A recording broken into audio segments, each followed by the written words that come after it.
E aí, gente, tudo certinho com vocês? Pra quem não me conhece, eu sou o Daniel Curado e esse daqui é o terceiro vídeo do canal. Eu tô falando sério, uma hora eu vou parar de contar os vídeos. É só esse início mesmo. Vai ter uma hora que eu vou chegar e não vou falar qual é o número do vídeo. Vai chegar. Mas vamos pro que interessa, porque hoje a palavra vai ser um pouco longa, então eu quero logo entrar nesse assunto com vocês. Então vamos que vamos. Abra sua Bíblia em Mateus, esteja com sua Bíblia de papel, por favor. Mas se não estiver, eu vou mostrar aí de todo jeito, então, amém. Abra aí em Mateus 25, do versículo 14 ao 30. Pois será como um homem que, ausentando-se do país, chamou os seus servos e lhes confiou os seus bens. A um deu 5 talentos, a outro 2 e a outro 1, a cada um segundo a sua própria capacidade. E então partiu.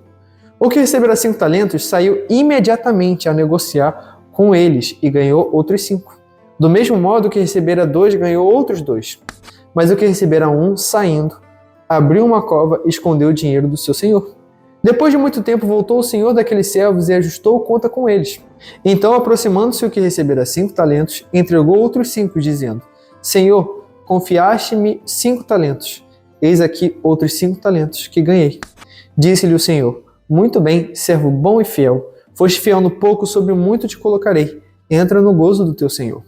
E aproximando-se também o que recebera 2 talentos, disse: Senhor, 2 talentos me confiaste. Aqui tens outros 2 que ganhei. Disse-lhe o senhor: Muito bem, servo bom e fiel. Foste fiel no pouco, sobre o muito te colocarei. Entra no gozo do seu senhor. Chegando por fim o que recebera 1 talento, disse: Senhor, sabendo que és homem severo, que ceifas onde não semeaste e ajunta onde não espalhaste, receoso, escondi na terra o teu talento. Aqui tens o que é teu. Respondeu-lhe, porém, o senhor: Servo mau e negligente, sabias que ceifo onde não semeei e ajunto onde não espalhei? Cumpria, portanto, que entregasses o meu dinheiro aos banqueiros, e eu, ao voltar, receberia com juros o que é meu. Tira-lhe, pois, o talento e dai-o ao que tem 10. Porque a todo que tem se lhe dará, e terá em abundância, mas ao que não tem, até o que tem lhe será tirado. E o servo inútil, lançai-o para fora nas trevas. Ali haverá choro e ranger de dentes. Essa palavra é forte, né? A parábola dos talentos é simplesmente sensacional. E aqui eu gostaria de abordar com vocês o porquê o servo que recebeu 1 talento, ele foi considerado como um servo mau e negligente. Levantarei 3 pontos e um quarto ponto bônus. Um quarto ponto bônus? Um quarto ponto bônus? Tá certo isso? Acho que tá. Mas enfim, vamos lá. O primeiro ponto que eu quero abordar com vocês é que o talento não foi entregue para qualquer para qualquer servo. Era muito comum no tempo de Jesus os senhores saírem para grandes viagens e deixar os seus bens para os seus servos. Deixar os seus bens com os seus servos, para que eles guardassem e para que eles multiplicassem aquilo que o Senhor entregou. Mas o mais interessante é que não era qualquer servo que recebia essa grande responsabilidade. Apenas os servos de extrema confiança é que recebiam essa tarefa de cuidar dos seus bens e multiplicar os bens que o Senhor lhes confiou. Então aqueles servos receberam aqueles talentos, e dando um contexto histórico, talentos era equivalente a 6.000 denários. 6.000 denários é equivalente a 6.000 dias de trabalho, porque o denário era pagado, era tipo o salário diário. Então você trabalhou um dia, você ganhou 1 denário. Então apenas um talento equivalia a 6.000 dias de trabalho. Convertendo isso, seriam de 16 anos e meio aí de trabalho. Mas enfim, o Senhor não entregou aos seus servos esses talentos do nada. Não foi do nada, eles foram treinados para isso, eles foram ganhando a confiança do seu mestre, do seu Senhor, ao longo do tempo. Vocês conseguem entender isso? Agora, o segundo ponto que eu quero abordar com vocês é que o Senhor não entregou algo que não era da capacidade dos seus servos de suportar. A Bíblia diz no versículo 15 que o Senhor entregou 5, 2 e 1 talento conforme a capacidade de cada um.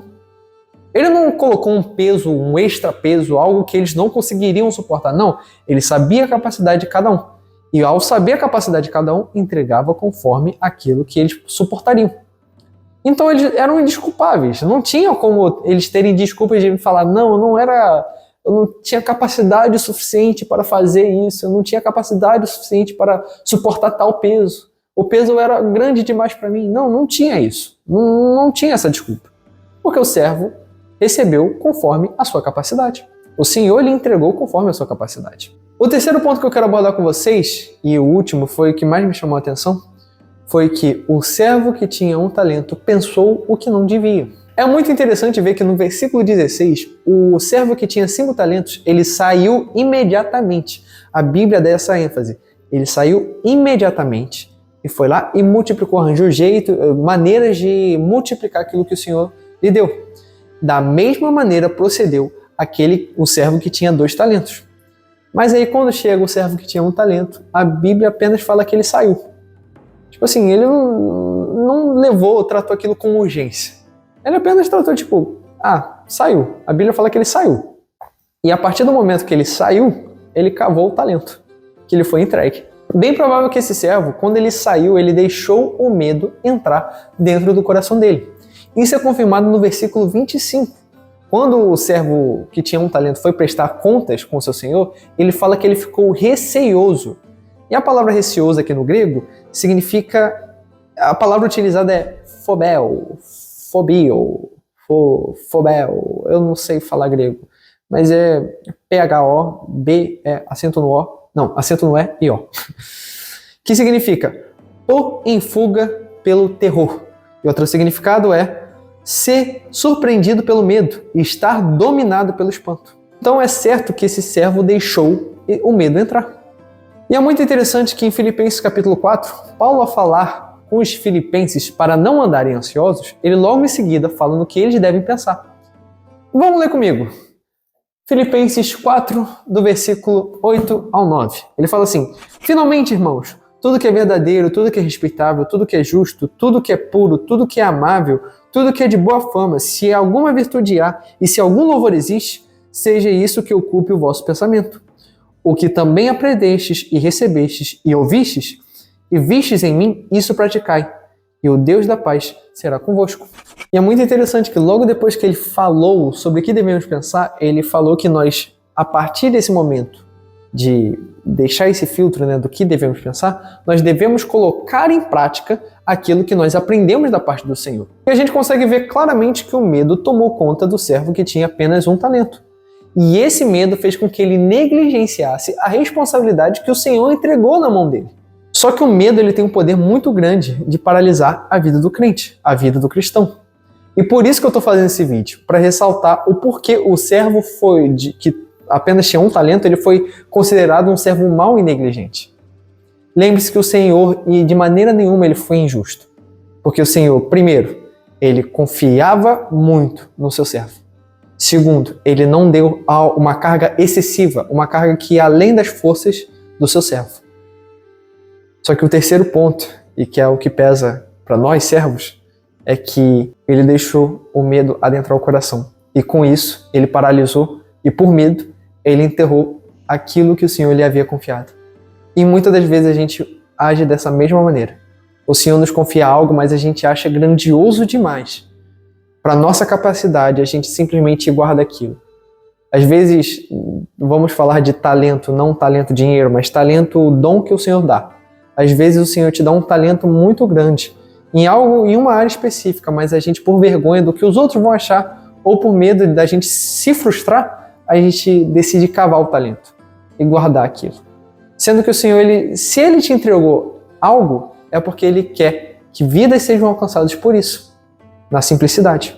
Vocês conseguem entender? Agora vamos para o quarto ponto, ponto bônus, que é os servos não esperaram um direcionamento específico do Senhor sobre como eles deveriam multiplicar os talentos. O que de modo algum é errado. Pelo contrário, nós devemos sempre esperar para ouvir aquilo que o Senhor tem a nos dizer. Mas é interessante notar que nenhum dos servos ficou esperando o direcionamento específico do seu Senhor, falando assim, invista em tal lugar que é melhor, invista em tal lugar. Não. Eles apenas pegaram aquilo que eles tinham e agiram, e foram imediatamente arranjar algum jeito de multiplicar aquilo. Porque eles foram treinados para isso. Lembre-se que esses servos eram servos de confiança. Assim também aconteceu na vida de Abraão. Em Gênesis 12, o Senhor chega para Abraão e falou que, Abraão, saia da tua terra, da tua parentela e vai para o lugar que eu te mostrarei. Abraão não ficou esperando um direcionamento específico se ele deveria ir para o norte, para o sul, para o leste, para o oeste.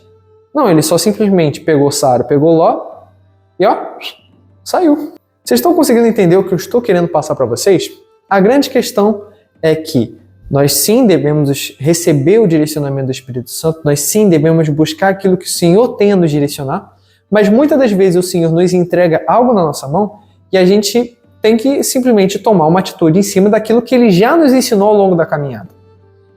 A partir do momento que a gente entra nessa caminhada, aceita Jesus como Senhor e Salvador e nós investimos tempo no relacionamento com Ele, nós somos preparados por Ele para receber aquilo que Ele tem a nos entregar. E olha que interessante, no final das contas, o servo que apenas tinha um talento recebeu repreensão, porque não fez nem o básico, nem o mínimo. O mínimo, o mais óbvio a se pensar, é pegar o dinheiro que recebeu e botar no banco. E olha que interessante, lá na parábola dos talentos fala que o Senhor demorou muito. Depois de muito tempo, ele voltou e foi prestar conta com os seus servos. Então dava para o dinheiro render alguma coisa. Mas nem o básico, nem o mínimo ele fez. Porque ele ficou tomado pelo medo. E muitas das vezes a gente fica esperando um direcionamento do Senhor, sendo que o Senhor já nos deu a direção que é vá e multiplique. Agora o como, nós que temos que tomar uma decisão conforme aquilo que nós já aprendemos. Lembre-se sempre que esses servos eram servos de confiança, servos que foram treinados, servos que passavam muito tempo com o Senhor. E se eles passavam muito tempo com o Senhor, eles sabiam como o Senhor investia o dinheiro dele. Até porque ele entregou ao todo, juntando o que tinha 5, o que tinha 3, o que tinha 2, o que tinha 1, ele ao todo tinha 8 talentos, o que é equivalente a 8 vezes 6 mil denários. E aí você divide pelo tanto de dias que tem no ano e você tem a quantidade de anos. Ao todo dá 120 e lá vai bolinha de anos. 120 e tantos anos. Ele era rico. Esse senhor era rico. Então eles sabiam como que o Senhor investia. Eles passavam tempo com o Senhor e sabiam como ele investia. Da mesma forma, nós passamos tempo com Deus e lendo da palavra dele, nós sabemos como que o Senhor, o caráter, a gente vai descobrindo aos poucos o caráter de Deus. E conforme nós vamos lendo da palavra, nós vamos investindo tempo com ele, nós entendemos como o Senhor age, como os servos do Senhor agem. E isso serve como inspiração e como lição pra gente. E com isso, meus amigos, a mensagem que eu quero deixar para vocês é: não seja um servo mau e negligente. Se o Senhor te confiou algo, agarre isso e toma um posicionamento coerente àquilo que Ele já te direcionou. Peça sempre ajuda ao Senhor. O Espírito Santo mora dentro de nós. E o Espírito Santo está aqui para nos direcionar qual o caminho, mas também não fique paralisado. Toma, planeje e sempre pergunta, vai conferindo com o Espírito Santo, vai conferindo com o Senhor se aquilo está de acordo com a vontade dele. E vai vendo também se está de acordo com a palavra. Porque se estiver fora da palavra, então, meu amigo, sabe que vai dar ruim. Entende? Bom, é isso. Espero ter abençoado a vida de vocês com mais uma mensagem. Curta esse vídeo, inscreva-se no canal, compartilhe com seus amigos e ajude essa palavra a chegar na vida de mais pessoas. Conforme você deixa o seu like e se inscreve nesse canal, você vai dizendo para o YouTube, tô gostando desse conteúdo, esse conteúdo tá bom, espalhe para mais pessoas. Isso ajuda a palavra de Deus ser propagada para as outras pessoas, tá bom? Um beijo no coração de melão de vocês, até o próximo vídeo, tchau, tchau!